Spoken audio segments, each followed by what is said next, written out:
बाळासाहेब जिजाऊ हे स्वप्न ज्यांनी सत्यात उतरवलं ते छत्रपती शिवाजी महाराज स्वराज्य, स्वधर्म व स्वाभिमान टिकवण्यासाठी ज्यांनी बलिदान दिलं ते छत्रपती संभाजी महाराज यांना त्रिवार मुद्रा करून सन्माननीय व्यासपीठावर उपस्थित मान्यवर मी कुमारी तृप्ती दिलीप सावंत आज आपल्या समोर विषय मांडत आहे स्वराज्याचा धगधगता यज्ञकुंड छत्रपती संभाजी महाराज।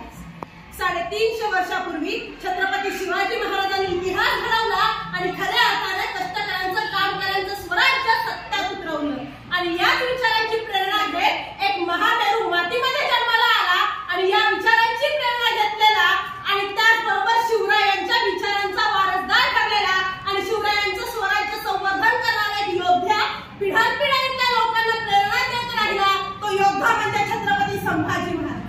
खऱ्या अर्थाने 14 मे 1657 रोजी पुरंदरावर एका शिवरत्नाचा जन्म झाला। खऱ्या अर्थाने पाहायला गेलं तर पुत्र स्वराज्याला झाला, पुत्र रयतेला झाला, आमच्या स्वराज्याला धाकले धडी मिळाले आणि या आनंदीच्या वातावरणामध्ये जिजाऊंनी बाळाचं नाव ठेवलं, थोरल्या पुत्राची याद म्हणून नाव ठेवलं संभाजी। खरं या आनंदी वातावरणाला नजर लागली आणि अवघ्या 2 वर्षाचं वय असताना संभाजी महाराजांच्या मातोश्रींचं निधन झालं। संभाजी महाराजांचं छत्र हरपलं मातोश्रींचं, पाठीशी होते शिवाजी महाराज पण स्वराज्याची घोडदौड चालू असताना पित्याची छाया पुत्राला मिळणार कशी त्यावेळेस सामने आला त्या जिजाऊ आणि जिजाऊंसारख्या चालत्या बोलत्या विद्यापीठामध्ये शंभूराजांचं बालपण सावरले गेले।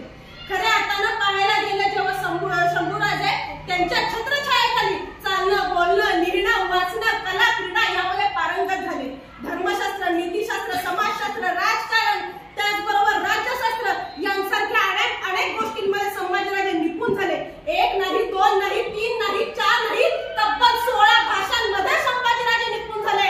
मराठी, हिंदी, उर्दू, पाली त्याचबरोबर संस्कृत, तामिळ, कन्नडी एवढीच नावे तर हेनरी ऑफ लंडन लिहून ठेवतो आमच्या राजाला 350 वर्षापूर्वी इंग्रजी सुद्धा येते। खऱ्या अर्थाने फक्त भाषाच येत नाही तर या भाषांमध्ये त्यांनी लिहून ठेवलेलं अनेक कार्य आपल्याला पाहायला मिळतं।